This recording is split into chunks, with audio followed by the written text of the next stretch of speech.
नमस्कार, खबरीलाल न्यूज में आपका स्वागत है।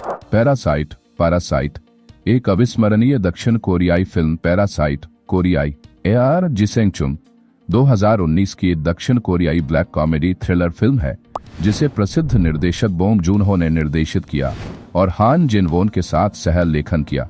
इस फिल्म में सॉम कांग-हो, ली सुन-क्योन, चो यो-जियोंग, चो इबू-शिक, पार्क सो-दम, जान हे-जिन, पार्क म्योंग-हुन और ली जंग-योन प्रमुख भूमिकाओं में है। फिल्म की कहानी एक गरीब परिवार के इर्द गिर्द घूमती है जो चतुराई से एक अमीर परिवार की जिंदगी में घुसपैठ कर लेता है। इसकी पटकथा बोंग द्वारा 2013 में लिखे गए एक नाटक पर आधारित है जिसे बाद में उन्होंने 15 पृष्ठों की फिल्म स्क्रिप्ट में बदला और फिर हान ने इसे 3 अलग अलग प्रारूपों में विभाजित किया। बोंग ने बताया कि इस फिल्म की प्रेरणा उन्हें 1960 की कोरियाई फिल्म द हाउसमेड और 1930 के दशक की क्रिस्टीन और लिया पैपिन घटना से मिली थी। फिल्म की शूटिंग मई 2018 में शुरू हुई और सितंबर 2018 में समाप्त हुई। इस प्रोजेक्ट में cinematographer Hong Kyung Pyo, film editor Yang Jinmo और संगीतकार जंग जे-इल शामिल थे। अंतर्राष्ट्रीय स्तर पर ऐतिहासिक सफलता पैरासाइट का प्रीमियर 2019 कांस फिल्म फेस्टिवल में 21 मई 2019 को हुआ, जहां यह प्रतिष्ठित पाम डियोर पुरस्कार जीतने वाली पहली कोरियाई फिल्म बनी। दक्षिण कोरिया में इसे सीजे एंटरटेनमेंट द्वारा 30 मई 2019 को रिलीज किया गया और इसे बोंग की निर्देशन शैली, शानदार पटकथा, संपादन, प्रोडक्शन डिजाइन और अद्भुत अभिनय के लिए काफी सराहा गया। यह फिल्म 11.4 मिलियन डॉलर के बजट पर बनी और वैश्विक स्तर पर 258 मिलियन डॉलर की कमाई की। ऑस्कर और अन्य प्रतिष्ठित पुरस्कार। इस फिल्म ने 92वें अकादमी अवार्ड्स ऑस्कर में बेस्ट पिक्चर का अवार्ड जीता, जिससे यह खिताब जीतने वाली पहली गैर अंग्रेजी भाषा की फिल्म बनी। इसके अलावा इसे best director, best original screen play और बेस्ट इंटरनेशनल फीचर फिल्म के लिए भी ऑस्कर मिला। यह किसी भी अकादमी अवार्ड जीतने वाली पहली दक्षिण कोरियाई फिल्म बनी और यह पाम डियोर और बेस्ट पिक्चर ऑस्कर दोनों जीतने वाली तीसरी फिल्म थी, जो 60 सालों में पहली बार हुआ। इसके अलावा गोल्डन ग्लोब्स में इसे best foreign language film, BAFTA awards में best film not in English language और स्क्रीन एक्टर्स गिल्ड अवार्ड में मोशन पिक्चर की बेस्ट कास्ट परफॉर्मेंस का खिताब मिला, जो पहली बार किसी गैर अंग्रेजी फिल्म के लिए हुआ। 2022 के साइट एंड साउंड पोल में इसे अब तक की 90वीं सर्वश्रेष्ठ फिल्म के रूप में स्थान दिया गया। भविष्य की योजना फरवरी 2025 तक इस फिल्म पर आधारित एक HBO सीमित टीवी सीरीज की शुरुआती विकास प्रक्रिया चल रही है। पैरासाइट कहानी की संक्षिप्त रूपरेखा किम की टेक और चुम सुक सियोल में एक अर्ध तखाने बांजिहा में अपने बेटे कीवू और बेटी कीजोन के साथ रहते हैं। यह परिवार कम आय वाले छोटे मोटे काम करके गुजर बसर कर रहा होता है। तभी उनके एक पारिवारिक मित्र मिनह्युक उन्हें एक विद्वान की चट्टान स्कॉलर्स रॉक उपहार में देता है, जो कथित तौर पर धन का प्रतीक होती है। विदेश पढ़ाई के लिए जाते समय मिनह्युक सुझाव देता है कि कीवू अपने डिग्री के बारे में झूठ बोलकर पार्क परिवार की बेटी जाहे का इंग्लिश ट्यूटर बन जाए। कीजुंग एक फर्जी प्रमाण पत्र तैयार करती है और केविन नाम से कीवू को नौकरी मिल जाती है। इसके बाद किम परिवार योजना बनाकर अपने सभी सदस्यों को पार्क परिवार के घर में नौकरी दिलवा देता है, बिना अपनी असली पहचान बताए। कीवू अपने बहन कीजोन को एक कला चिकित्सक, आर्ट थेरेपिस्ट के रूप में पार्क परिवार के बेटे डासोम के लिए सिफारिश करता है। फिर कीजुंग चालाकी से पुराने ड्राइवर यून को फंसाकर बाहर निकलवा देती है, जिससे की टेक को ड्राइवर की नौकरी मिल जाती है। इसके बाद पार्क परिवार की पुरानी नौकरानी मूनग्वांग की आड़ू एलर्जी, पीच एलर्जी का फायदा उठाकर उसे क्षय रोग, ट्यूबरक्लोसिस होने का भ्रम पैदा किया जाता है, जिससे चुम सूक उसकी जगह नौकरानी बन जाती है। इसी दौरान कीवू और दाहे के बीच गुप्त प्रेम संबंध भी बन जाता है। रहस्यमयी तहखाने का खुलासा जब पार्क परिवार कैंपिंग ट्रिप पर जाता है तो किम परिवार उनके घर की शानदार सुख सुविधाओं का आनंद लेता है। तभी मूनग्वांग अचानक दरवाजे पर आती है और दावा करती है कि उसे कुछ तहखाने बेसमेंट में छोड़ दिया गया था। जब वह नीचे जाती है तो एक गुप्त बंकर का दरवाजा खोलती है, जिसे घर के पिछले मालिक ने बनवाया था, लेकिन पार्क परिवार को इसकी जानकारी नहीं थी। इस तहखाने में मूनग्वांग का पति ग्यून साई छिपा हुआ था, जो ऋण शार्क, लोन शार्क से बचने के लिए वहां वर्षों से रह रहा था। ग्यून साई ही वह भूत था जिसे डा सोम ने पहले देखा था। मूनग्वांग चुमसूक से विनती करती है कि वह ग्यून साई को वहां रहने दे, बदले में वह उन्हें पैसे देगी। लेकिन तभी छिपकर सुन रहे बाकी के परिवार के सदस्य गलती से अपनी पहचान उजागर कर देते हैं। मूनग्वांग उनके वीडियो बनाकर पार्क परिवार को सब कुछ बताने की धमकी देती है। तभी पार्क परिवार अचानक तेज बारिश के कारण जल्दी घर लौटने का फोन करता है। किम परिवार जल्दबाजी में सबूत मिटाने लगता है और मून ग्वांग और ग्यूनसाई को तहखाने में कैद कर देता है। इस संघर्ष में मून ग्वांग घायल हो जाती है। किसी तरह किम परिवार वहां से भाग जाता है, लेकिन बारिश इतनी तेज होती है कि उनका अर्ध तखाने वाला घर सीवेज के गंदे पानी में डूब जाता है। उन्हें एक जिम में शरण लेनी पड़ती है। खूनी जन्मदिन पार्टी और त्रासदी। अगले दिन मिसेज पार्क अपने बेटे डासोंग के जन्मदिन पर एक गार्डन पार्टी का आयोजन करती है। कीवू तहखाने में अपने साथ स्कॉलर रॉक लेकर जाता है, यह सोचकर कि वह ग्यूनसाई और मून ग्वांग को मार देगा, लेकिन वहां पहुंचने पर उसे पता चलता है कि मून ग्वांग पहले ही मर चुकी है। ग्यूनसाई उसे पकड़कर स्कॉलर रॉक से बुरी तरह घायल कर देता है। इसके बाद ग्यूनसाई पार्टी में घुसकर कीजुंग को चाकू से मार देता है, जिससे उसकी मौत हो जाती है। यह देखकर डासोंग को दौरा पड़ जाता है। तभी चुमसूक संघर्ष के बाद ग्यूनसाई को बारबेक्यू स्क्यूर से मार देती है। इस दौरान कीटेक अपनी घायल बेटी कीजुंग को बचाने की कोशिश कर रहा होता है, लेकिन मिस्टर पार्क उसे जल्दी कार लाने के लिए कहते हैं। मिस्टर पार्क के इस बेरुखी भरे रवैये से क्रोधित होकर कीटेक उन्हें चाकू घोंपकर मार देता है और भाग जाता है। अंत और भविष्य की आशा। कुछ हफ्तों बाद कीवू को गंभीर सिर की चोट के कारण अस्पताल में भर्ती कराया जाता है। उसे और चुमसूक को धोखाधड़ी के अपराध में सजा दी जाती है। कीजुंग की मौत हो चुकी है और कीटेक लापता है। पुलिस को लगता है कि ग्यूनसाई सिर्फ एक बेवास बेघर आदमी था और इस घटना के पीछे असली मकसद क्या था, यह रहस्य ही बना रहता है। कीवू पार्क परिवार के पुराने घर पर नजर रखता है और देखता है कि रात में एक लाइट बार बार जल बुझ रही है। उसे एहसास होता है कि कीटेक तखाने में छिपा हुआ है और मोर्स कोड में संदेश भेज रहा है। कीटेक मून ग्वांग को बगीचे में दफना चुका है और अपने बचने की उम्मीद में रोजाना संदेश भेजता है। आखिर में कीवू एक सपना देखता है कि वह बहुत पैसा कमाएगा, पार्क परिवार का पुराना घर खरीदेगा और अपने पिता को आजाद कर देगा। लेकिन फिर वह हकीकत में लौटता है, जहां वह अब भी अपने अर्ध तहाने वाले फ्लैट में अपनी मां के साथ रह रहा है। क्या कीवू कभी अपने पिता को बचा पाएगा या यह सिर्फ एक अधूरा सपना रहेगा? यही पैरासाइट की असली त्रासदी है। फिल्म पैरासाइट के मुख्य किरदार और कलाकार सॉन्ग कांग हो, किम कीटेक किम परिवार के मुखिया जो पार्क डोंग एक के निजी चालक शोफर बनते हैं। ली सन क्यून पार्क डोंग एक पार्क परिवार के मुखिया एक अमीर बिजनेसमैन। चो योजियोंग चो योनग्यो पार्क परिवार की मालकिन मासूम और सहज विश्वासी महिला।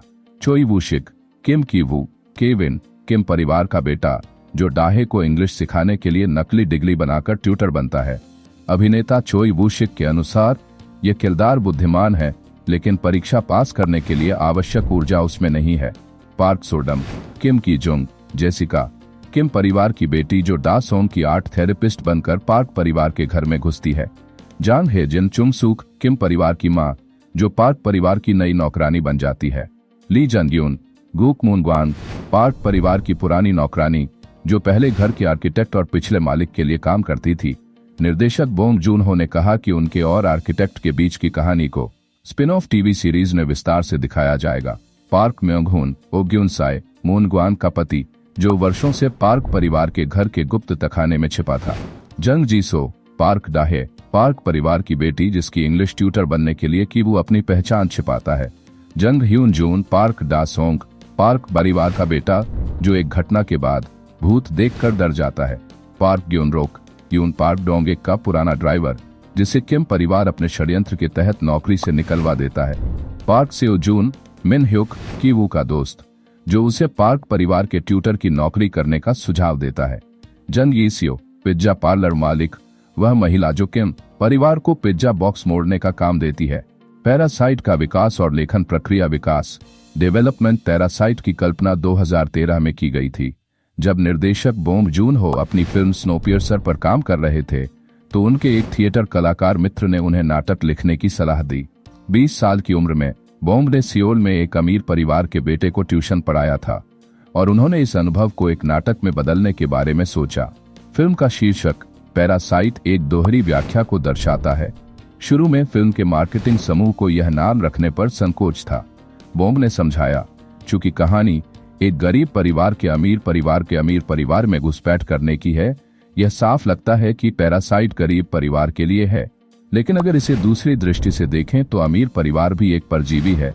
वे खुद बर्तन नहीं धो सकते, गाड़ी नहीं चला सकते, वे गरीब परिवार के श्रम पर निर्भर हैं, इसलिए दोनों ही पैरासाइट हैं।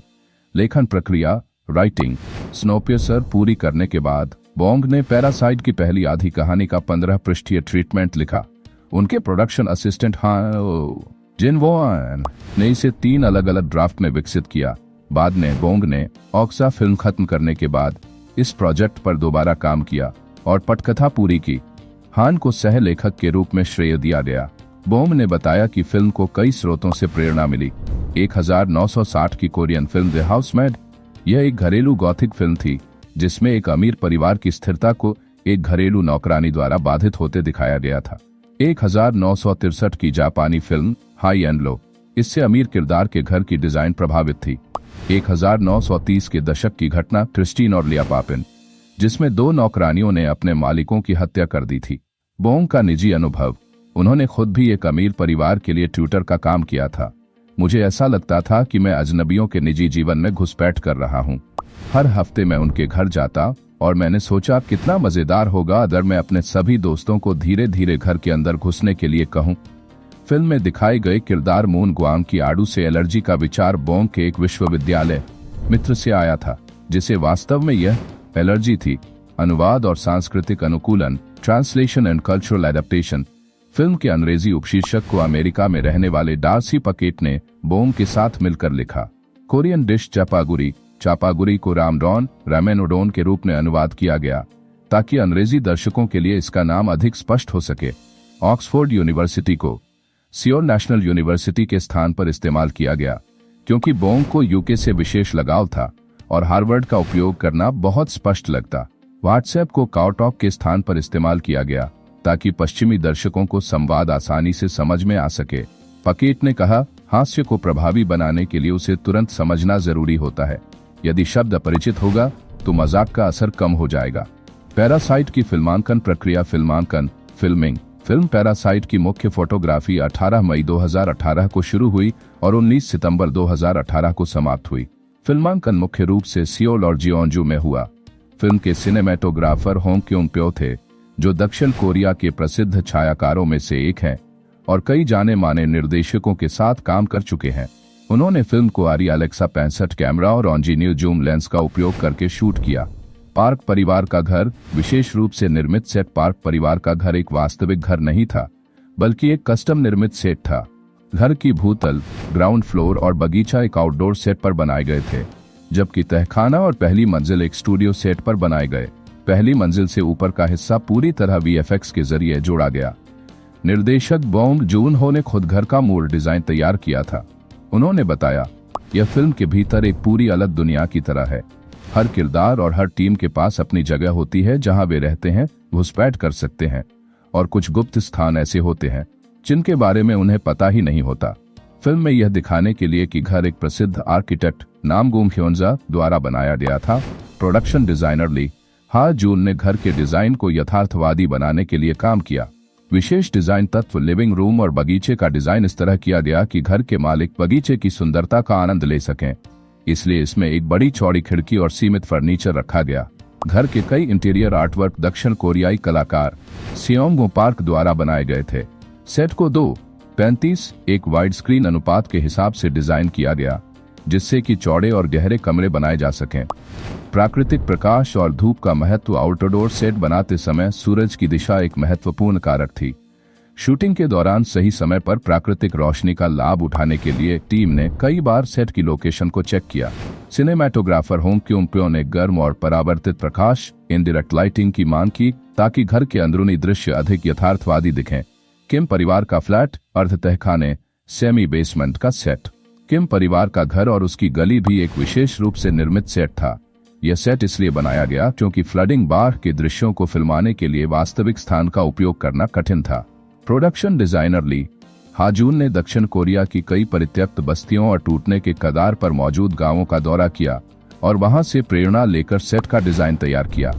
सेट को और अधिक वास्तविक बनाने के लिए उन्होंने किम परिवार के पड़ोसियों के लिए अलग अलग कहानियां तैयार की, जिससे पूरी गली अधिक प्रामाणिक लगे। पैरासाइट का सेट डिजाइन, यथार्थ और प्रतीकवाद का मिश्रण। फिल्म पैरासाइट में लोकेशन डिजाइन सिर्फ यथार्थवाद के लिए नहीं था, बल्कि इसका गहरा प्रतीकात्मक महत्व भी था।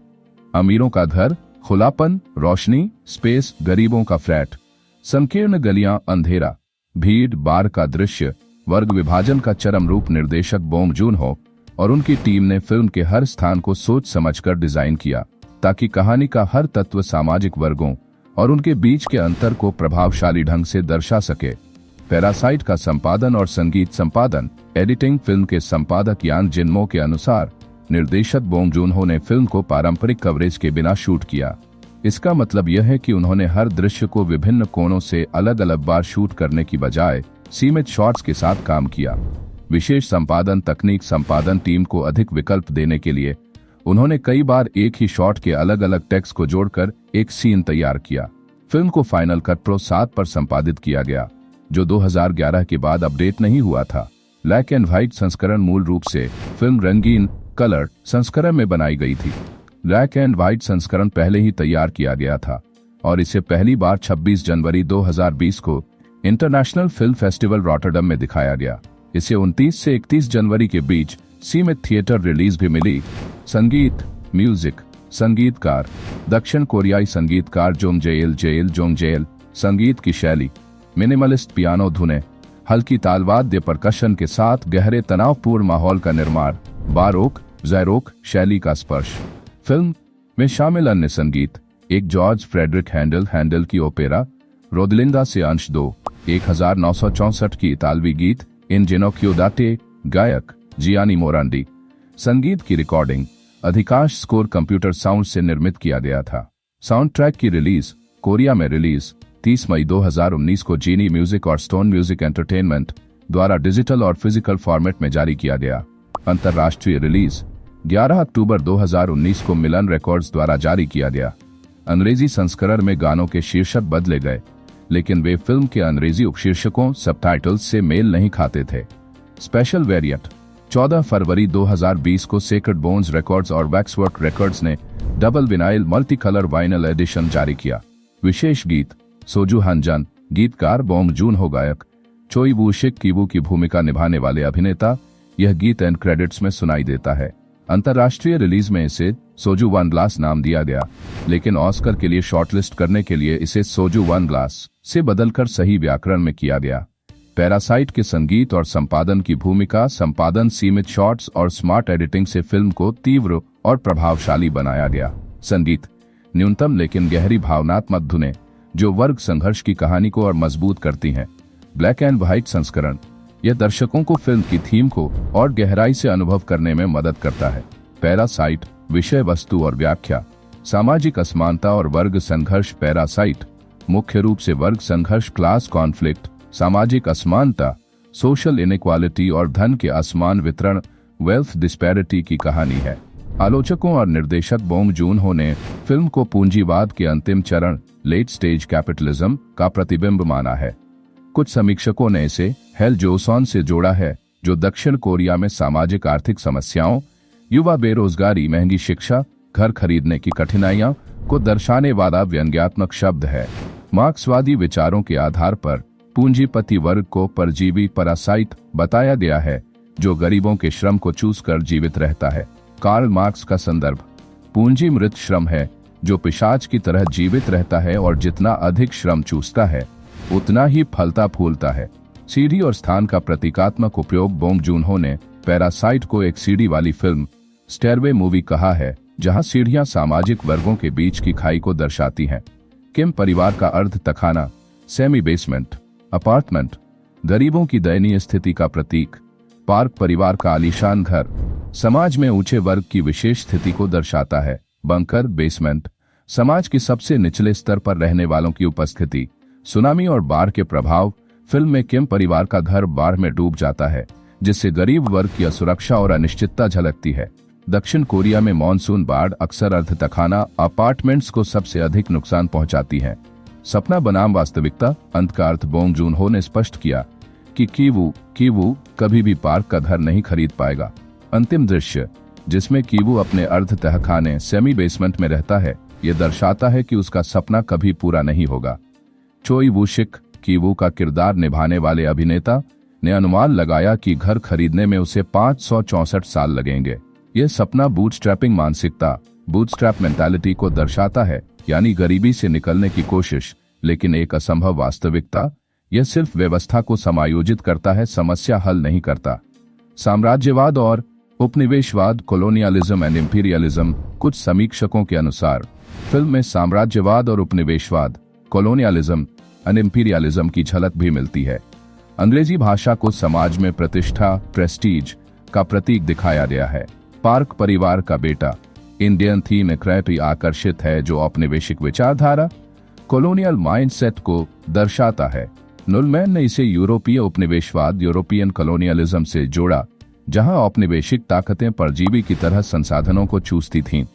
बॉन्ग जून-हो का कथन, आज के समय में ऐतिहासिक संदर्भ खो जाते हैं और प्रतीकों को केवल सतही रूप में अपनाया जाता है, जैसे चे ग्वेरा के टी शर्ट। वर्ग एकता, वर्किंग क्लास सॉलिडेरिटी का अभाव। किम परिवार और तहखाने में रहने वाले गुनसाई और मूनग्वान के बीच कोई वर्गीय एकता, क्लास सॉलिडेरिटी नहीं है। इस संघर्ष में गरीब ही गरीबों के खिलाफ लड़ते हैं, जिससे पूंजीपति वर्ग की सत्ता और मजबूत हो जाती है। फिल्म का क्लाइमैक्स दिखाता है कि किम ताइक कीताक को अपनी वर्गीय पहचान का एहसास तब होता है जब मिस्टर पार्क उसके गंध से घृणा करता है। निष्कर्ष, फिल्म में गरीबों की संघर्ष की कहानी के साथ साथ यह भी दिखाया गया है कि व्यवस्था गरीबों को एक दूसरे से लड़वाकर शक्तिशाली बनी रहती है। पैरासाइट का सामाजिक संदेश, वर्ग संघर्ष, अमीरों और गरीबों के बीच बढ़ती खाई, पूंजीवाद की आलोचना, गरीबों का शोषण और संसाधनों पर अमीरों का कब्जा, सपने बनाम हकीकत, गरीबों के लिए अमीर बनना लगभग असंभव है। सांस्कृतिक प्रतीकों का पतन, ऐतिहासिक संदर्भ खो रहे हैं और सिर्फ सतही चीजें बची हैं। शक्ति संरचना, व्यवस्था गरीबों को ही एक दूसरे के खिलाफ खड़ा कर देती है। पैरासाइट न केवल एक मनोरंजक फिल्म है, बल्कि यह आज की दुनिया में सामाजिक आर्थिक असमानताओं पर एक तीखी टिप्पणी भी है। पैरासाइट सिनेमाई रिलीज और होम मीडिया वितरण। Theatrical release. पैरासाइट की रिलीज कई चरणों में हुई और इसने वैश्विक स्तर पर बड़ी सफलता प्राप्त की। अंतर्राष्ट्रीय वितरण नेओन ने 2018 अमेरिकन फिल्म मार्केट AFM में फिल्म के अमेरिका और कनाडा के वितरण अधिकार खरीदे।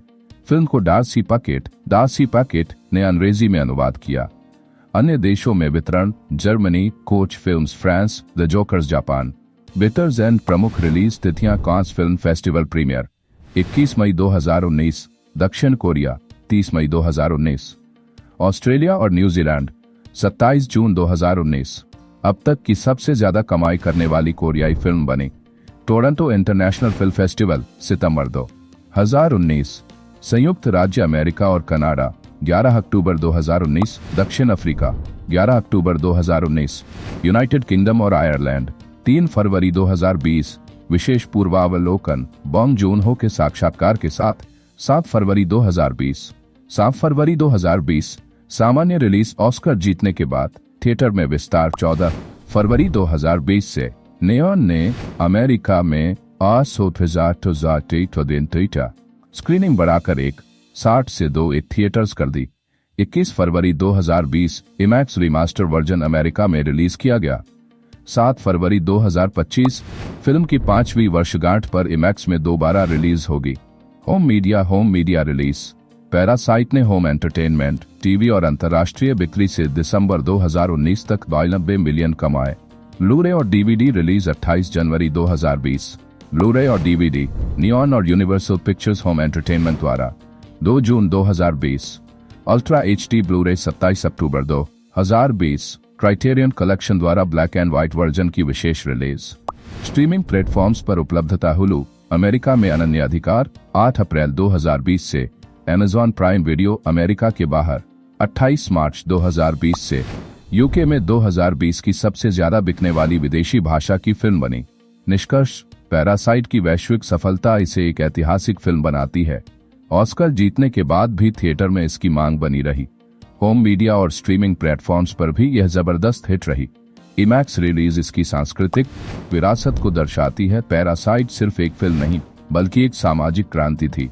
बॉक्स ऑफिस पर रिकॉर्ड तोड़ सफलता। पैरासाइट ने वैश्विक स्तर पर 258 मिलियन कमाए, जिससे यह बॉन्ग जून-हो की पहली फिल्म बनी जिसने 100 मिलियन से अधिक की कमाई की। प्रमुख आंकड़े। दक्षिण कोरिया 8 मिलियन, अमेरिका और कनाडा 7 मिलियन 7 मिलियन। अन्य देशों लाल 53 4 मिलियन। कुल वैश्विक कमाई $258 1 million. Net profit 2 million. Deadline Hollywood के अनुसार दक्षिण कोरिया में प्रभावशाली प्रदर्शन ओपनिंग वीकेंड पर कमाई लारबेस 7 मिलियन कुल बॉक्स ऑफिस कमाई दरअब 2 मिलियन 10 मिलियन से अधिक टिकटों की बिक्री दक्षिण कोरिया की जनसंख्या के लगभग 1.5 के बराबर। अमेरिका और कनाडा में बॉक्स ऑफिस सफर ओपनिंग वीकेंड पर 3 सिनेमाघरों में लाल 376 264, दूसरे सप्ताह 33 सिनेमाघरों में लाल 24 मिलियन, तीसरे सप्ताह 129 सिनेमाघरों में डॉल 8 मिलियन, छठे सप्ताह 620 सिनेमाघरों में शिखर प्रदर्शन डॉल 9 मिलियन। ऑस्कर वीकेंड के दौरान डॉल 5 मिलियन 60 सिनेमाघरों में ऑस्कर जीतने के बाद नेओन ने स्क्रीनिंग 60 से 1 थिएटर्स तक बढ़ा दी और 5 मिलियन की अतिरिक्त कमाई। स्लमडॉग मिलियनेयर के बाद यह सबसे बड़ा बेस्ट पिक्चर बूस्ट था। अन्य प्रमुख अंतर्राष्ट्रीय उपलब्धियां जापान 15 वर्षों में पहली कोरियाई फिल्म जिसने 1 मिलियन दर्शक पार किए, ऑस्कर के बाद 1 स्थान प्राप्त किया। यूके अब तक की सबसे बड़ी ओपनिंग करने वाली गैर अंग्रेजी भाषा की फिल्म 135 स्क्रीन्स पर 4 मिलियन वॉल 8 मिलियन की कमाई। ऑस्ट्रेलिया ओपनिंग वीकेंड पर वॉल 9 मिलियन। ऑस्कर के बाद टिकट बिक्री में 230% की वृद्धि। फिल्म ने दोबारा टॉप 10 में जगह बनाई। रिलीज के 6 महीने बाद ऑस्कर इफेक्ट जबरदस्त दोबारा रिलीज पैरासाइट ने 2001 में ग्लैडिएटर के बाद सबसे बड़ा ऑस्कर प्रभाव देखा। ऑस्कर जीत के बाद सिर्फ एक दिन में 15 मिलियन की कमाई। दक्षिण कोरिया में भी फिल्म चौथे स्थान पर लौट आई 80 नए दर्शकों के साथ। निष्कर्ष, ब्लैक एंड व्हाइट संस्करण ने फिल्म की कलात्मकता को नई ऊंचाइयों तक पहुंचाया। बॉक्स ऑफिस पर पैरासाइट ने कोरियाई सिनेमा के लिए इतिहास रच दिया। ऑस्कर जीत के बाद फिल्म की लोकप्रियता और भी बढ़ी और इसे दोबारा रिलीज का जबरदस्त लाभ मिला। पैरासाइट सिर्फ एक फिल्म नहीं बल्कि एक ऐतिहासिक घटना थी जिसने पूरी दुनिया को हिला दिया। पैरासाइट आलोचनात्मक प्रशंसा और वैश्विक प्रभाव। समीक्षकों की प्रतिक्रिया क्रिटिकल रिस्पांस रॉटन टोमेटोज रेटिंग 99%, 487 समीक्षाओं के आधार पर औसत स्कोर 9.4 क्रिटिक्स कंसेंस। समकालीन सामाजिक विषयों पर एक जबरदस्त गहराई से परतों में बंटी फिल्म पैरासाइट में लेखक निर्देशक बोंग जून हो अपनी कला पर लगभग पूर्ण नियंत्रण में है। मेटाक्रिटिक रेटिंग 97, 156 समीक्षाओं के आधार पर 2019 की सर्वश्रेष्ठ फिल्म।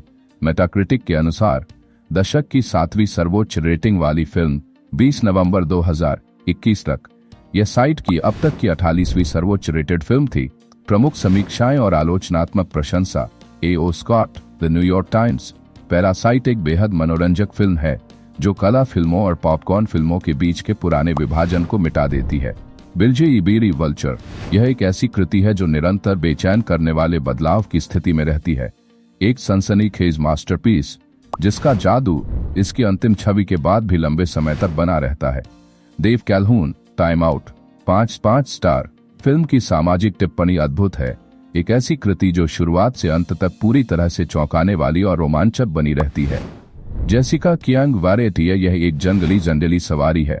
बोंग जून हो पूरे जोश में है और उनका गुस्सा स्पष्ट रूप से झलकता है क्योंकि उनका निशाना इतना बड़ा और प्रासंगिक है। पैरासाइट वर्ग आक्रोश से भरा हुआ है। जोशुआ रिवेरा, GQ, संभवतः 2019 की सर्वश्रेष्ठ फिल्मों में से एक। Michael would, London review of books, film वर्ग चेतना की एक स्पष्ट विषय वस्तु पर केंद्रित है जो स्नोपियर्सर की तरह ही सामाजिक असमानता को उजागर करती है। थेशिजनित, UK film website, A grade, film यह सोचने पर मजबूर करती है कि किस बिंदु पर एक सभ्यता में शिष्टाचार और अधीनता जीवन का हिस्सा बन जाते हैं। A Dowd, the AV club, A grade, film की अप्रत्याशित और मजेदार मोड इसे और भी शानदार बनाते हैं। पुरस्कार और रैंकिंग इंडिवायर के 300 से अधिक आलोचकों के सर्वेक्षण में पहले स्थान पर। सर्वश्रेष्ठ फिल्म, सर्वश्रेष्ठ निर्देशक, सर्वश्रेष्ठ पटकथा, सर्वश्रेष्ठ विदेशी फिल्म। 240 से अधिक आलोचकों की वर्ष समाप्ति शीर्ष 10 सूचियों में शामिल। 77 आलोचकों ने इसे अपनी साल की सर्वश्रेष्ठ फिल्म करार दिया। निष्कर्ष, पैरासाइट को आलोचकों और दर्शकों ने समान रूप से सराहा। यह एक कलात्मक और व्यावसायिक सफलता थी जिसने सामाजिक असमानता पर गहरा प्रभाव डाला। इसने 2019 की सर्वश्रेष्ठ फिल्मों में अपनी जगह बनाई और ऑस्कर जीतने के बाद इसकी लोकप्रियता और बढ़ गई। पैरासाइट केवल एक फिल्म नहीं बल्कि एक सिनेमा क्रांति थी। पैरासाइट सम्मान और वैश्विक मान्यता। प्रमुख पुरस्कार और उपलब्धियां। कांस film festival, cans film festival 2019, palm ड'ओर विजेता पहली दक्षिण कोरियाई फिल्म जिसने यह पुरस्कार जीता। 2013 के बाद पहली फिल्म जिसे सर्वसम्मति से विजेता घोषित किया गया। Golden globe awards 77 golden globe awards नामांकित श्रेणियां: सर्वश्रेष्ठ निर्देशक, बेस्ट डायरेक्टर, सर्वश्रेष्ठ पटकथा, बेस्ट स्क्रीन प्ले जीता। सर्वश्रेष्ठ विदेशी भाषा film, best foreign language film, यह सम्मान पाने वाली पहली दक्षिण कोरियाई film. Screen actors Guild Awards, Screen actors Guild Awards 2020, सर्वश्रेष्ठ cast performance, outstanding performance by a cast in a motion picture, यह पुरस्कार जीतने वाली पहली अंतर्राष्ट्रीय film. British Academy Film Awards BAFTA 2020, नामांकित श्रेणियां: सर्वश्रेष्ठ फिल्म, सर्वश्रेष्ठ निर्देशक, सर्वश्रेष्ठ मूल पटकथा, सर्वश्रेष्ठ गैर अंग्रेजी भाषा की फिल्म जीता। सर्वश्रेष्ठ मूल पटकथा, सर्वश्रेष्ठ गैर अंग्रेजी भाषा की फिल्म ऑस्कर 92 अकादमी अवार्ड्स 2020, इतिहास रचने वाली जीत। 4 ऑस्कर अवार्ड्स जीते, 1 सर्वश्रेष्ठ फिल्म, बेस्ट पिक्चर, 2 सर्वश्रेष्ठ निर्देशक, बेस्ट डायरेक्टर बोंग जून हो, 3 सर्वश्रेष्ठ मूल पटकथा, बेस्ट ओरिजिनल स्क्रीन प्ले, 4 सर्वश्रेष्ठ अंतर्राष्ट्रीय feature film, best international feature film, Oscar इतिहास में पहली गैर अंग्रेजी फिल्म जिसने सर्वश्रेष्ठ फिल्म का पुरस्कार जीता। सर्वश्रेष्ठ फिल्म के लिए नामांकित होने वाली पहली दक्षिण कोरियाई फिल्म। सर्वश्रेष्ठ निर्देशक जीतने वाले दूसरे एशियाई निर्देशक एन ली के बाद। अन्य नामांकन: सर्वश्रेष्ठ फिल्म संपादन, बेस्ट फिल्म एडिटिंग, सर्वश्रेष्ठ production design, best production design, यह पाम डियोर और बेस्ट पिक्चर दोनों जीतने वाली दूसरी फिल्म, पहली मार्टी 1955 थी। अन्य सम्मान और ऐतिहासिक प्रभाव: Grand Bell Awards 56th Grand Bell Awards 2020, 11 नामांकन, 5 प्रमुख जीत, 1 सर्वश्रेष्ठ फिल्म, 2 सर्वश्रेष्ठ निर्देशक बोंग जून हो, 3 सर्वश्रेष्ठ सहायक अभिनेत्री ली जंग यून, 4 सर्वश्रेष्ठ पटकथा बोंग जून हो और हान जिन वोन, 5 सर्वश्रेष्ठ संगीत जंग जेल बोंग जून हो का प्रेरणादायक ऑस्कर भाषण। जब मैं युवा था और सिनेमा की पढ़ाई कर रहा था तब एक कथन ने मेरे दिल में गहरी छाप छोड़ी, सबसे व्यक्तिगत चीज ही सबसे रचनात्मक होती है। मार्टिन स्कॉर्सेसे को उद्धृत करते हुए। मार्टिन स्कॉर्सेसे का पत्र। बोंग जून हो ने बाद में खुलासा किया कि मार्टिन स्कॉर्सेसे ने उन्हें एक निजी पत्र भेजा था जिसमें उन्होंने लिखा, तुमने अच्छा किया, अब आराम करो, लेकिन बहुत ज्यादा मत रुको। पैरासाइट, वैश्विक सिनेमा में बदलाव की शुरुआत। एपी और the wall street journal. Parasite की जीत हॉलीवुड में बदलाव का प्रतीक बनी। यह दर्शाता है कि अब ऑस्कर केवल अमेरिकी फिल्मों तक सीमित नहीं है। जस्टिन चैन, लॉस एंजलिस टाइम्स। इस बार अकादमी ने सर्वश्रेष्ठ फिल्म को ही सर्वश्रेष्ठ फिल्म का पुरस्कार दिया। राइटर्स गिल्ड ऑफ अमेरिका 21वीं सदी की चौथिया सबसे बेहतरीन पटकथा के रूप में रैंक किया। Site and sound, British film institute 2022। Site and sound, British film institute 2022 parasite को अब तक की 90वीं सर्वश्रेष्ठ फिल्म के रूप में रैंक किया गया। विवाद और कैन्स के अध्यक्ष की प्रतिक्रिया।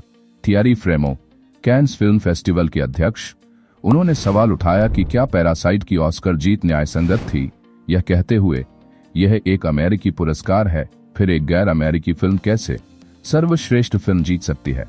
Everything everywhere all at once की जीत 95वें ऑस्कर्स 2023 के बाद उन्होंने ऑस्कर की व्यापकता पर सवाल उठाया। निष्कर्ष, पैरासाइट ने न केवल इतिहास रचा बल्कि हॉलीवुड में वैश्विक सिनेमा के लिए नए रास्ते खोले। यह गैर अंग्रेजी भाषा की फिल्मों के लिए मील का पत्थर बनी। बोंग जून हो ने मार्टिन स्कॉर्सेसे, क्वेंटिन टारंटिनो और हॉलीवुड के दिग्गजों को सम्मान देते हुए ऑस्कर मंच पर अपनी अलग पहचान बनाई। पैरासाइट सिर्फ एक फिल्म नहीं बल्कि सिनेमा में सामाजिक असमानता पर गहरी टिप्पणी थी। यह सिनेमा की दुनिया में बदलाव की बयार थी जिसने हॉलीवुड को एक नए युग में प्रवेश कराया। पैरासाइट का विकास और लेखन प्रक्रिया। विकास, डेवलपमेंट। पैरासाइट की कल्पना 2013 में की गई थी। जब निर्देशक बोंग जून हो अपनी फिल्म स्नोपियर्सर पर काम कर रहे थे तो उनके एक थिएटर कलाकार मित्र ने उन्हें नाटक लिखने की सलाह दी। 20 साल की उम्र में बोंग ने सियोल में एक अमीर परिवार के बेटे को ट्यूशन पढ़ाया था और उन्होंने इस अनुभव को एक नाटक में बदलने के बारे में सोचा। फिल्म का शीर्षक पैरासाइट एक दोहरी व्याख्या को दर्शाता है। शुरू में फिल्म के मार्केटिंग समूह को यह नाम रखने पर संकोच था। बोंग ने समझाया, चूंकि कहानी एक गरीब परिवार के अमीर परिवार में घुसपैठ करने की है, यह साफ लगता है कि पैरासाइट गरीब परिवार के लिए है। लेकिन अगर इसे दूसरी दृष्टि से देखें तो अमीर परिवार भी एक परजीवी है। वे खुद बर्तन नहीं धो सकते, गाड़ी नहीं चला सकते, वे गरीब परिवार के श्रम पर निर्भर हैं, इसलिए दोनों ही पैरासाइट हैं। लेखन प्रक्रिया राइटिंग स्नोपियर्सर पूरी करने के बाद बोंग ने पैरासाइट की पहली आधी कहानी का 15 पृष्ठीय ट्रीटमेंट लिखा।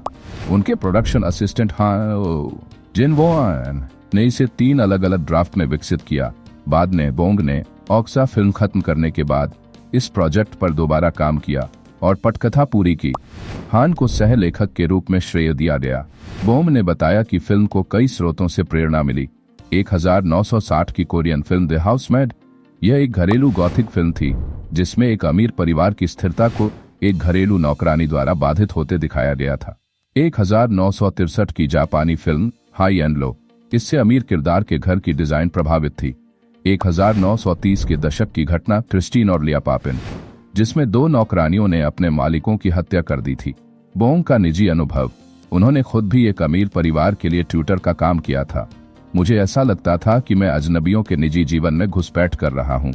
हर हफ्ते मैं उनके घर जाता और मैंने सोचा कितना मजेदार होगा अगर मैं अपने सभी दोस्तों को धीरे धीरे घर के अंदर घुसने के लिए कहूँ। फिल्म में दिखाए गए किरदार मून ग्वांग की आड़ू से एलर्जी का विचार बोंग के एक विश्वविद्यालय मित्र से आया था, जिसे वास्तव में यह एलर्जी थी।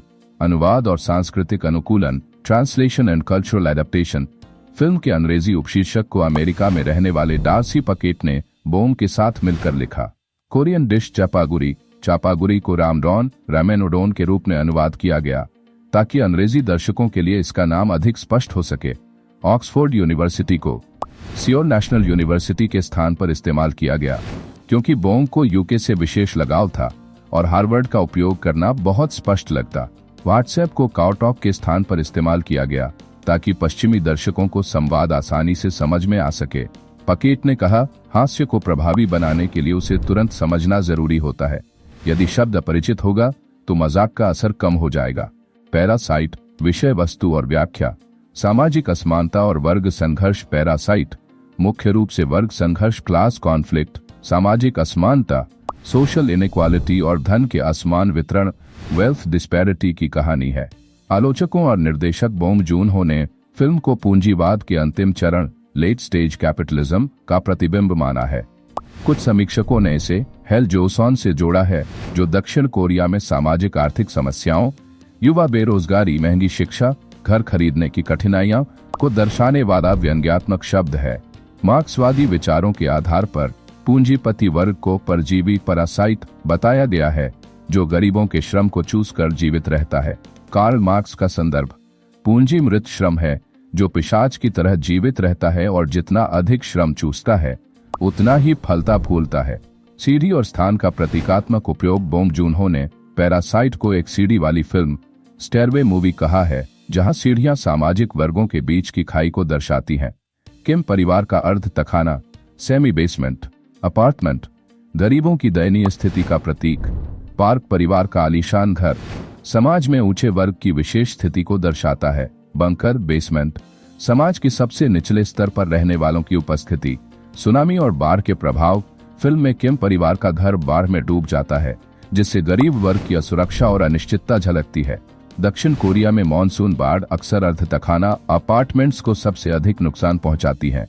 सपना बनाम वास्तविकता। अंत का अर्थ। बोंग जून-हो ने स्पष्ट किया कि कीवू कभी भी पार्क का घर नहीं खरीद पाएगा। अंतिम दृश्य, जिसमें कीवू अपने अर्ध तहखाने सेमी बेसमेंट में रहता है, यह दर्शाता है कि उसका सपना कभी पूरा नहीं होगा। चोई वू-शिक, कीवू का किरदार निभाने वाले अभिनेता, ने अनुमान लगाया कि घर खरीदने में उसे 564 साल लगेंगे।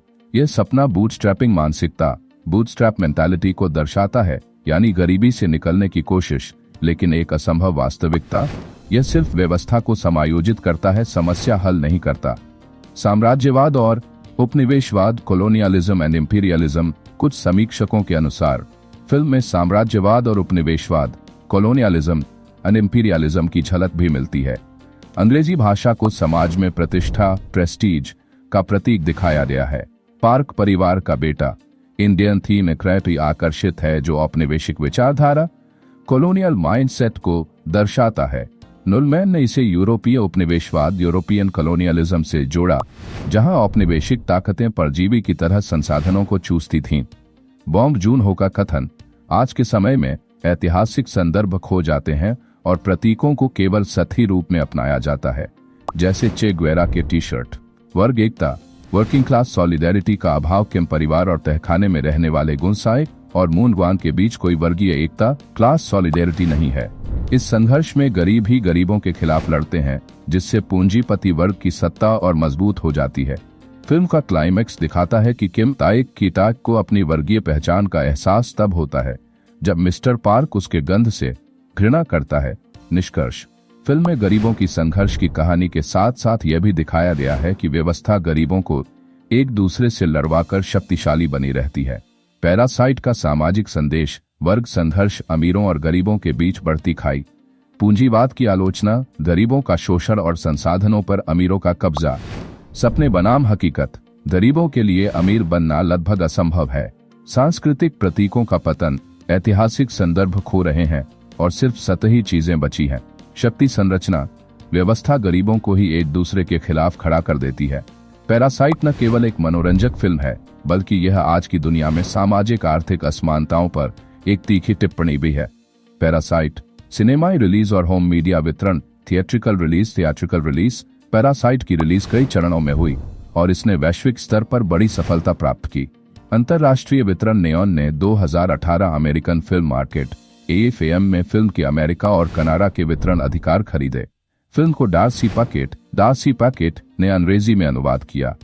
अन्य देशों में वितरण Germany, Koch films France, the Jokers Japan. विटर्स एंड प्रमुख रिलीज तिथियां कांस फिल्म फेस्टिवल प्रीमियर 21 मई 2019, दक्षिण कोरिया 30 मई 2019, ऑस्ट्रेलिया और न्यूजीलैंड 27 जून 2019। अब तक की सबसे ज्यादा कमाई करने वाली कोरियाई फिल्म बनी। टोरंटो इंटरनेशनल फिल्म फेस्टिवल सितंबर 2019, संयुक्त राज्य अमेरिका और कनाडा 11 अक्टूबर 2019, दक्षिण अफ्रीका 11 अक्टूबर 2019, यूनाइटेड किंगडम और आयरलैंड 3 फरवरी 2020। विशेष पूर्वावलोकन, बॉन्ग जून-हो के साक्षात्कार के साथ 7 फरवरी 2020। 7 फरवरी 2020 सामान्य रिलीज। ऑस्कर जीतने के बाद थिएटर में विस्तार 14 फरवरी 2020 से। नेऑन ने अमेरिका में 8,000 स्क्रीनिंग बढ़ाकर 60 से 2 थिएटर्स कर दी। 21 फरवरी 2020 IMAX रिमास्टर वर्जन अमेरिका में रिलीज किया गया। 7 फरवरी 2025 फिल्म की 5वीं वर्षगांठ पर IMAX में दोबारा रिलीज होगी। Home media release. पैरासाइट ने होम एंटरटेनमेंट, टीवी और अंतर्राष्ट्रीय बिक्री से दिसंबर 2019 तक 92 मिलियन कमाए। ब्लू-रे और DVD रिलीज 28 जनवरी 2020। ब्लू-रे और DVD नियॉन और यूनिवर्सल पिक्चर्स होम एंटरटेनमेंट द्वारा 2 जून 2020। अल्ट्रा HD ब्लू-रे 27 अक्टूबर 2020। क्राइटेरियन कलेक्शन द्वारा ब्लैक एंड व्हाइट वर्जन की विशेष रिलीज। स्ट्रीमिंग प्लेटफॉर्म्स पर उपलब्धता। हुलू अमेरिका में अनन्य अधिकार 8 अप्रैल 2020 से। Amazon प्राइम वीडियो अमेरिका के बाहर 28 मार्च 2020 से। यूके में 2020 की सबसे ज्यादा बिकने वाली विदेशी भाषा की फिल्म बनी। निष्कर्ष, पैरासाइट की वैश्विक सफलता इसे एक ऐतिहासिक फिल्म बनाती है। ऑस्कर जीतने के बाद भी थिएटर में इसकी मांग बनी रही।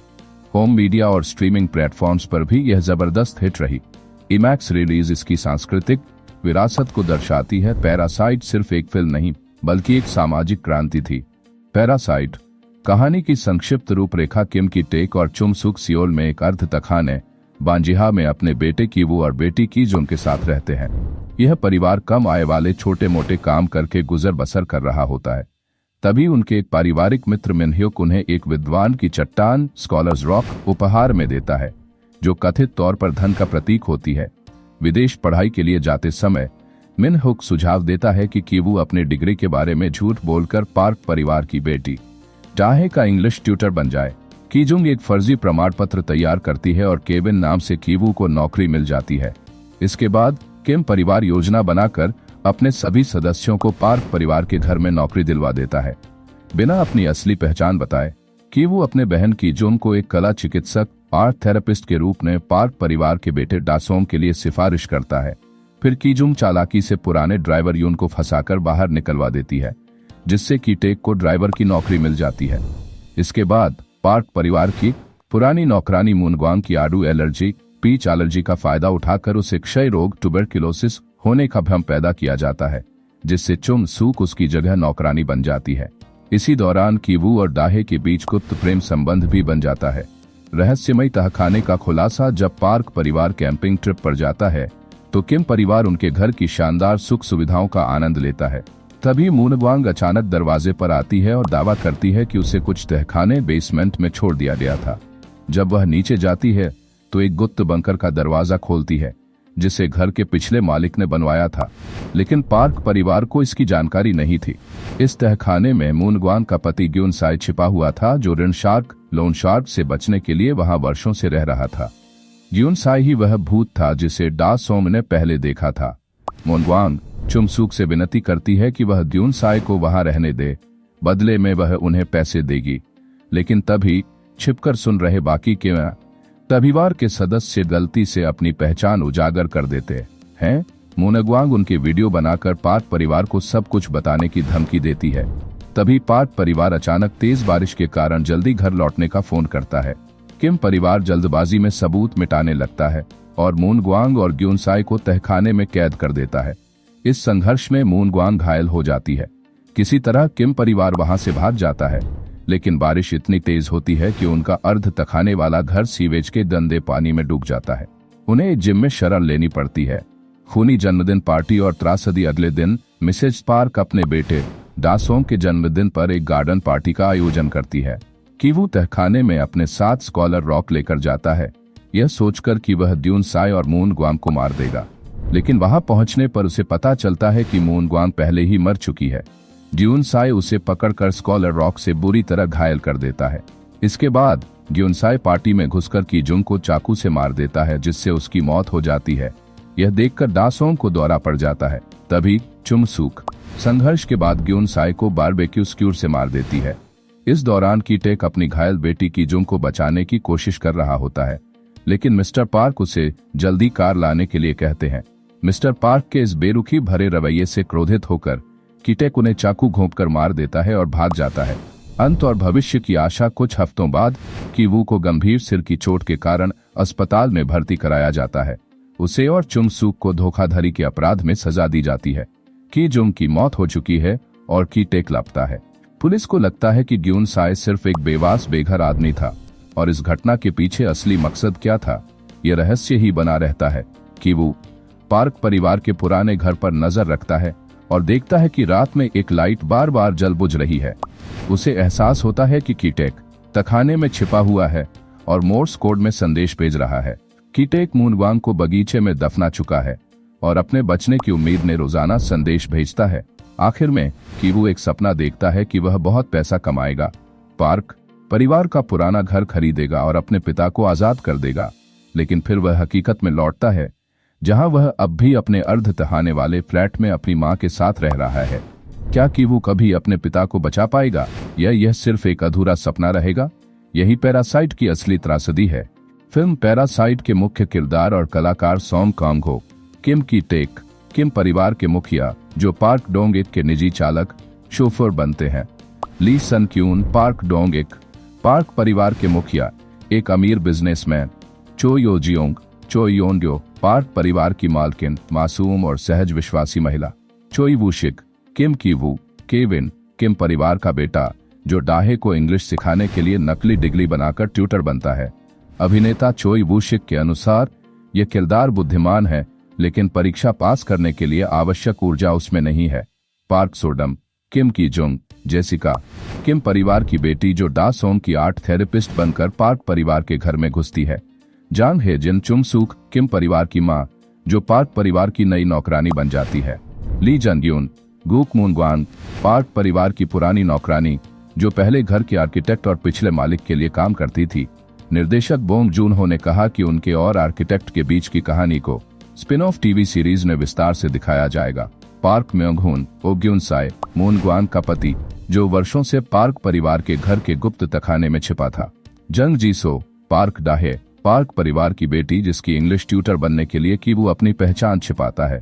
जंग ह्यून जून पार्क डासोंग पार्क परिवार का बेटा जो एक घटना के बाद भूत देखकर डर जाता है। पार्क ग्यूनरोक यून पार्क डोंग एक का पुराना ड्राइवर, जिसे किम परिवार अपने षड्यंत्र के तहत नौकरी से निकलवा देता है। पार्क सेओ जून मिन ह्युक कीवू का दोस्त, जो उसे पार्क परिवार के ट्यूटर की नौकरी करने का सुझाव देता है। जन यीसियो पिज्जा पार्लर मालिक, वह महिला जो किम परिवार को पिज्जा बॉक्स मोड़ने का काम देती है। पैरासाइट का विकास और लेखन प्रक्रिया विकास डेवलपमेंट पैरासाइट की कल्पना 2013 में की गई थी। जब निर्देशक बोंग जून हो अपनी फिल्म स्नोपियर्सर पर काम कर रहे थे, तो उनके एक थिएटर कलाकार मित्र ने उन्हें नाटक लिखने की सलाह दी। 20 साल की उम्र में बोंग ने सियोल में एक अमीर परिवार के बेटे को ट्यूशन पढ़ाया था और उन्होंने इस अनुभव को एक नाटक में बदलने के बारे में सोचा। फिल्म का शीर्षक पैरासाइट एक दोहरी व्याख्या को दर्शाता है। शुरू में फिल्म के मार्केटिंग समूह को यह नाम रखने पर संकोच था। बोंग ने समझाया, चूंकि कहानी एक गरीब परिवार के अमीर परिवार में घुसपैठ करने की है, यह साफ लगता है कि पैरासाइट गरीब परिवार के लिए है। लेकिन अगर इसे दूसरी दृष्टि से देखें तो अमीर परिवार भी एक परजीवी है। वे खुद बर्तन नहीं धो सकते, गाड़ी नहीं चला सकते, वे गरीब परिवार के श्रम पर निर्भर हैं, इसलिए दोनों ही पैरासाइट हैं। लेखन प्रक्रिया राइटिंग स्नोपियर्सर पूरी करने के बाद बोंग ने पैरासाइट की पहली आधी कहानी का 15 पृष्ठीय ट्रीटमेंट लिखा। उनके प्रोडक्शन असिस्टेंट जिनवोआन ने इसे 3 अलग अलग ड्राफ्ट में विकसित किया। बाद में बोंग ने ऑक्सा फिल्म खत्म करने के बाद इस प्रोजेक्ट पर दोबारा काम किया और पटकथा पूरी की। हान को सह लेखक के रूप में श्रेय दिया गया। बोंग ने बताया कि फिल्म को कई स्रोतों से प्रेरणा मिली। 1960 की कोरियन फिल्म द हाउसमेड, यह एक घरेलू गॉथिक फिल्म थी जिसमें एक अमीर परिवार की स्थिरता को एक घरेलू नौकरानी द्वारा बाधित होते दिखाया गया था। 1963 की जापानी फिल्म हाई एंड लो, इससे अमीर किरदार के घर की डिजाइन प्रभावित थी। 1930 के दशक की घटना क्रिस्टीन और लिया पापिन, जिसमें 2 नौकरानियों ने अपने मालिकों की हत्या कर दी थी। बोंग का निजी अनुभव, उन्होंने खुद भी एक अमीर परिवार के लिए ट्यूटर का काम किया था। मुझे ऐसा लगता था कि मैं अजनबियों के निजी जीवन में घुसपैठ कर रहा हूँ। हर हफ्ते मैं उनके घर जाता और मैंने सोचा कितना मजेदार होगा अगर मैं अपने सभी दोस्तों को धीरे धीरे घर के अंदर घुसने के लिए कहूं। फिल्म में दिखाए गए किरदार मून ग्वांग की आड़ू से एलर्जी का विचार बोंग के एक विश्वविद्यालय मित्र से आया था, जिसे वास्तव में यह एलर्जी थी। अनुवाद और सांस्कृतिक अनुकूलन translation and cultural adaptation. Film के अंग्रेजी उपशीर्षक को अमेरिका में रहने वाले डार्सी पकेट ने बोंग के साथ मिलकर लिखा। कोरियन डिश चापागुरी को रामेन उडोन के रूप में अनुवाद किया गया ताकि अंग्रेजी दर्शकों के लिए इसका नाम अधिक स्पष्ट हो सके। ऑक्सफोर्ड यूनिवर्सिटी को सियोल नेशनल यूनिवर्सिटी के स्थान पर इस्तेमाल किया गया क्योंकि बोंग को यूके से विशेष लगाव था और हार्वर्ड का उपयोग करना बहुत स्पष्ट लगता। व्हाट्सएप को काउटॉक के स्थान पर इस्तेमाल किया गया ताकि पश्चिमी दर्शकों को संवाद आसानी से समझ में आ सके। पकेट ने कहा, हास्य को प्रभावी बनाने के लिए उसे तुरंत समझना जरूरी होता है। यदि शब्द अपरिचित होगा तो मजाक का असर कम हो जाएगा। पैरासाइट आलोचनात्मक प्रशंसा और वैश्विक प्रभाव। समीक्षकों की प्रतिक्रिया क्रिटिकल रिस्पांस। रॉटन tomatoes rating 99%। 487 समीक्षाओं के आधार पर औसत स्कोर 9.4 क्रिटिक्स कंसेंस। समकालीन सामाजिक विषयों पर एक जबरदस्त गहराई से परतों में बंटी फिल्म पैरासाइट में लेखक निर्देशक बोंग जून हो अपनी कला पर लगभग पूर्ण नियंत्रण में है। Metacritic rating 97। 156 समीक्षाओं के आधार पर 2019 की सर्वश्रेष्ठ फिल्म। मेटाक्रिटिक के अनुसार दशक की 7वीं सर्वोच्च रेटिंग वाली फिल्म 20 नवंबर 2021 तक। यह साइट की अब तक की 48वीं सर्वोच्च रेटेड फिल्म थी। प्रमुख समीक्षाएं और आलोचनात्मक प्रशंसा। A.O. Scott, the New York Times. Parasite एक बेहद मनोरंजक फिल्म है जो कला फिल्मों और पॉपकॉर्न फिल्मों के बीच के पुराने विभाजन को मिटा देती है।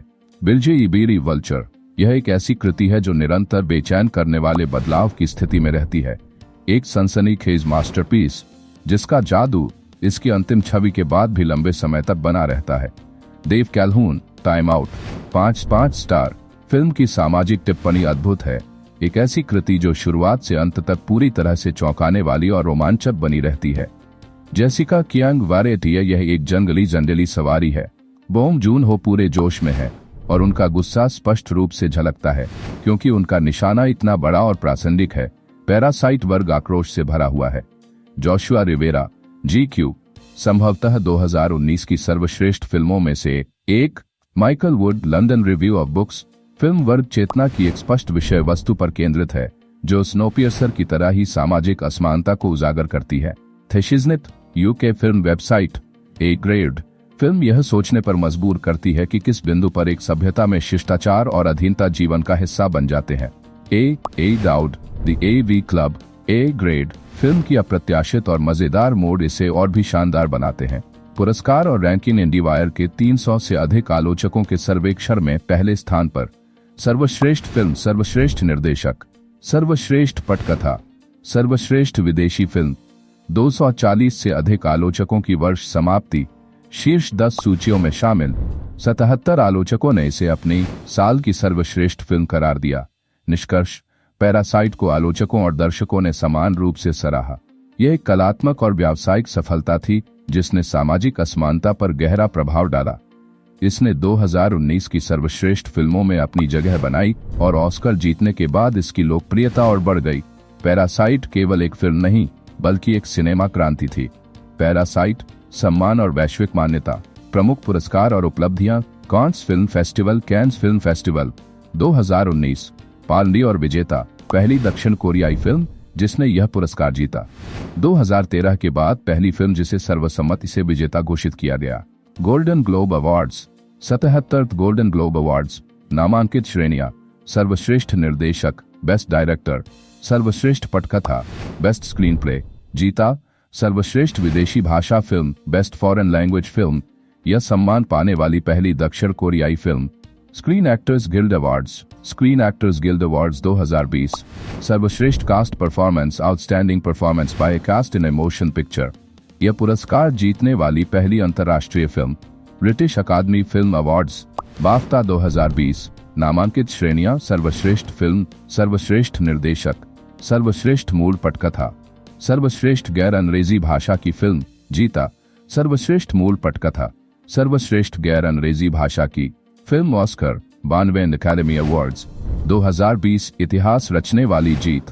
4 ऑस्कर अवार्ड्स जीते। 1 सर्वश्रेष्ठ फिल्म, बेस्ट पिक्चर। 2 सर्वश्रेष्ठ निर्देशक, बेस्ट डायरेक्टर, बोंग जून-हो। 3 सर्वश्रेष्ठ मूल पटकथा, बेस्ट ओरिजिनल स्क्रीन प्ले। 4 सर्वश्रेष्ठ अंतर्राष्ट्रीय feature film, best international feature film.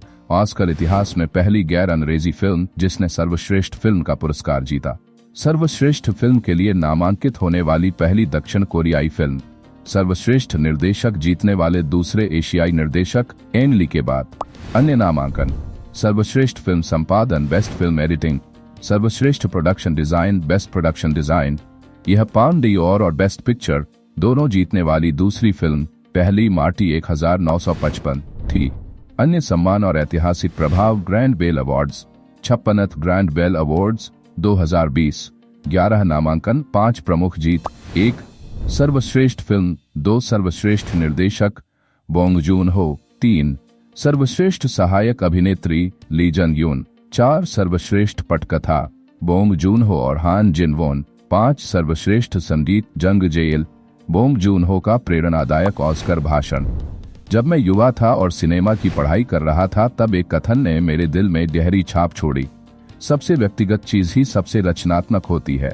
Martin Scorsese को उद्धृत करते हुए। मार्टिन स्कॉर्सेसे का पत्र। बोंग जून-हो ने बाद में खुलासा किया कि मार्टिन स्कॉर्सेसे ने उन्हें एक निजी पत्र भेजा था जिसमें उन्होंने लिखा, तुमने अच्छा किया, अब आराम करो लेकिन बहुत ज्यादा मत रुको। पैरासाइट, वैश्विक सिनेमा में बदलाव की शुरुआत। AP और the wall street journal. Parasite की जीत हॉलीवुड में बदलाव का प्रतीक बनी। यह दर्शाता है कि अब ऑस्कर केवल अमेरिकी फिल्मों तक सीमित नहीं है। जस्टिन चैन, लॉस एंजलिस टाइम्स। इस बार अकादमी ने सर्वश्रेष्ठ फिल्म को ही सर्वश्रेष्ठ फिल्म का पुरस्कार दिया। राइटर्स गिल्ड ऑफ अमेरिका 21वीं सदी की चौथिया सबसे बेहतरीन पटकथा के रूप में रैंक किया। Site and sound, British film institute 2022। Site and sound, British film institute 2022। Parasite को अब तक की 90वीं सर्वश्रेष्ठ फिल्म के रूप में रैंक किया गया। विवाद और कैन्स के अध्यक्ष की प्रतिक्रिया। थियरी फ्रेमो, कैन्स फिल्म फेस्टिवल के अध्यक्ष, उन्होंने सवाल उठाया कि क्या पैरासाइट की ऑस्कर जीत न्यायसंगत थी, यह कहते हुए, यह एक अमेरिकी पुरस्कार है, फिर एक गैर अमेरिकी फिल्म कैसे सर्वश्रेष्ठ फिल्म जीत सकती है। Everything everywhere all at once की जीत 95वें ऑस्कर्स 2023 के बाद उन्होंने ऑस्कर की व्यापकता पर सवाल उठाया। निष्कर्ष, पैरासाइट ने न केवल इतिहास रचा बल्कि हॉलीवुड में वैश्विक सिनेमा के लिए नए रास्ते खोले। यह गैर अंग्रेजी भाषा की फिल्मों के लिए मील का पत्थर बनी। बोंग जून-हो ने मार्टिन स्कॉर्सेसे, क्वेंटिन टारंटिनो और हॉलीवुड के दिग्गजों को सम्मान देते हुए ऑस्कर मंच पर अपनी अलग पहचान बनाई। पैरासाइट सिर्फ एक फिल्म नहीं बल्कि सिनेमा में सामाजिक असमानता पर गहरी टिप्पणी थी। यह सिनेमा की दुनिया में बदलाव की बयार थी जिसने हॉलीवुड को एक नए युग में प्रवेश कराया। पैरासाइट का विकास और लेखन प्रक्रिया। विकास डेवलपमेंट। पैरासाइट की कल्पना 2013 में की गई थी। जब निर्देशक बोंग जून-हो अपनी फिल्म स्नोपियर्सर पर काम कर रहे थे तो उनके एक थिएटर कलाकार मित्र ने उन्हें नाटक लिखने की सलाह दी। 20 साल की उम्र में बोंग ने सियोल में एक अमीर परिवार के बेटे को ट्यूशन पढ़ाया था और उन्होंने इस अनुभव को एक नाटक में बदलने के बारे में सोचा। फिल्म का शीर्षक पैरासाइट एक दोहरी व्याख्या को दर्शाता है। शुरू में फिल्म के मार्केटिंग समूह को यह नाम रखने पर संकोच था। बोंग ने समझाया, चूंकि कहानी एक गरीब परिवार के अमीर परिवार में घुसपैठ करने की है, यह साफ लगता है कि पैरासाइट गरीब परिवार के लिए है। लेकिन अगर इसे दूसरी दृष्टि से देखें तो अमीर परिवार भी एक परजीवी है। वे खुद बर्तन नहीं धो सकते, गाड़ी नहीं चला सकते। वे गरीब परिवार के श्रम पर निर्भर हैं, इसलिए दोनों ही पैरासाइट हैं। लेखन प्रक्रिया। राइटिंग। स्नोपियर्सर पूरी करने के बाद बोंग ने पैरासाइट की पहली आधी कहानी का 15 पृष्ठीय ट्रीटमेंट लिखा। उनके प्रोडक्शन असिस्टेंट जिन वोआन ने इसे 3 अलग अलग ड्राफ्ट में विकसित किया। बाद में बोंग ने ऑक्सा फिल्म खत्म करने के बाद इस प्रोजेक्ट पर दोबारा काम किया और पटकथा पूरी की। हान को सह लेखक के रूप में श्रेय दिया गया। बोंग ने बताया कि फिल्म को कई स्रोतों से प्रेरणा मिली। 1960 की कोरियन फिल्म द हाउसमेड, यह एक घरेलू गॉथिक फिल्म थी जिसमें एक अमीर परिवार की स्थिरता को एक घरेलू नौकरानी द्वारा बाधित होते दिखाया गया था। 1963 की जापानी फिल्म हाई एंड लो, इससे अमीर किरदार के घर की डिजाइन प्रभावित थी। 1930 के दशक की घटना क्रिस्टीन और लिया पापिन, जिसमें 2 नौकरानियों ने अपने मालिकों की हत्या कर दी थी। बोंग का निजी अनुभव। उन्होंने खुद भी एक अमीर परिवार के लिए ट्यूटर का काम किया था। मुझे ऐसा लगता था कि मैं अजनबियों के निजी जीवन में घुसपैठ कर रहा हूँ। हर हफ्ते मैं उनके घर जाता और मैंने सोचा कितना मजेदार होगा अगर मैं अपने सभी दोस्तों को धीरे धीरे घर के अंदर घुसने के लिए कहूँ।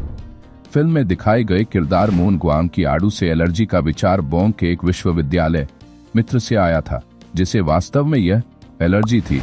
अनुवाद और सांस्कृतिक अनुकूलन। Translation and cultural adaptation. Film के अंग्रेजी उपशीर्षक को अमेरिका में रहने वाले डार्सी पकेट ने बोंग के साथ मिलकर लिखा। कोरियन डिश चापागुरी को रामेनोडोन के रूप में अनुवाद किया गया ताकि अंग्रेजी दर्शकों के लिए इसका नाम अधिक स्पष्ट हो सके। ऑक्सफोर्ड यूनिवर्सिटी को सियोल नेशनल यूनिवर्सिटी के स्थान पर इस्तेमाल किया गया क्योंकि बोंग को यूके से विशेष लगाव था और हार्वर्ड का उपयोग करना बहुत स्पष्ट लगता। व्हाट्सएप को काओटॉक के स्थान पर इस्तेमाल किया गया ताकि पश्चिमी दर्शकों को संवाद आसानी से समझ में आ सके। पकेट ने कहा, हास्य को प्रभावी बनाने के लिए उसे तुरंत समझना जरूरी होता है। यदि शब्द अपरिचित होगा तो मजाक का असर कम हो जाएगा। पैरासाइट। विषय वस्तु और व्याख्या। सामाजिक असमानता और वर्ग संघर्ष। पैरासाइट मुख्य रूप से वर्ग संघर्ष, क्लास कॉन्फ्लिक्ट, सामाजिक असमानता, सोशल इनइक्वालिटी और धन के असमान वितरण, वेल्थ डिस्पैरिटी की कहानी है।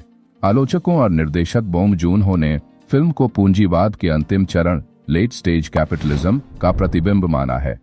कुछ समीक्षकों ने इसे हेल जोसॉन से जोड़ा है, जो दक्षिण कोरिया में सामाजिक आर्थिक समस्याओं, युवा बेरोजगारी, महंगी शिक्षा, घर खरीदने की कठिनाइयां को दर्शाने वाला व्यंग्यात्मक शब्द है। मार्क्सवादी विचारों के आधार पर पूंजीपति वर्ग को परजीवी पैरासाइट बताया गया है जो गरीबों के श्रम को चूस कर जीवित रहता है। कार्ल मार्क्स का संदर्भ। पूंजी मृत श्रम है जो पिशाच की तरह जीवित रहता है और जितना अधिक श्रम चूसता है उतना ही फलता फूलता है। सीढ़ी और स्थान का प्रतीकात्मक उपयोग। बोंग जून-हो ने पैरासाइट को एक सीढ़ी वाली फिल्म, स्टेयरवे मूवी कहा है, जहां सीढ़ियां सामाजिक वर्गों के बीच की खाई को दर्शाती हैं। किम परिवार का अर्ध तखाना, सेमी बेसमेंट, अपार्टमेंट, गरीबों की दयनीय स्थिति का प्रतीक। पार्क परिवार का आलीशान घर, समाज में ऊंचे वर्ग की विशेष स्थिति को दर्शाता है। बंकर, बेसमेंट, समाज के सबसे निचले स्तर पर रहने वालों की उपस्थिति। सुनामी और बाढ़ के प्रभाव। फिल्म में किम परिवार का घर बाढ़ में डूब जाता है, जिससे गरीब वर्ग की असुरक्षा और अनिश्चितता झलकती है। दक्षिण कोरिया में मानसून बाढ़ अक्सर अर्धतखाना अपार्टमेंट्स को सबसे अधिक नुकसान पहुंचाती है। सपना बनाम वास्तविकता। अंत का अर्थ बोंग जून हो ने स्पष्ट किया कि कीवू कभी भी पार्क का घर नहीं खरीद पाएगा। अंतिम दृश्य, जिसमें कीवू अपने अर्ध तहखाने सेमी बेसमेंट में रहता है, यह दर्शाता है कि उसका सपना कभी पूरा नहीं होगा। चोई वूशिक, कीवू का किरदार निभाने वाले अभिनेता, ने अनुमान लगाया कि घर खरीदने में उसे 564 साल लगेंगे। यह सपना बूटस्ट्रैपिंग मानसिकता, बूटस्ट्रैप मेंटालिटी को दर्शाता है, यानी गरीबी से निकलने की कोशिश, लेकिन एक असंभव वास्तविकता। यह सिर्फ व्यवस्था को समायोजित करता है, समस्या हल नहीं करता। साम्राज्यवाद और उपनिवेशवाद, कॉलोनियलिज्म एंड इंपीरियलिज्म। कुछ समीक्षकों के अनुसार फिल्म में साम्राज्यवाद और उपनिवेशवाद, कॉलोनियलिज्म एंड इंपीरियलिज्म की झलक भी मिलती है। अंग्रेजी भाषा को समाज में प्रतिष्ठा, प्रेस्टीज का प्रतीक दिखाया गया है। पार्क परिवार का बेटा इंडियन थीम क्रेटी आकर्षित है, जो औपनिवेशिक विचारधारा, कॉलोनियल माइंडसेट को दर्शाता है।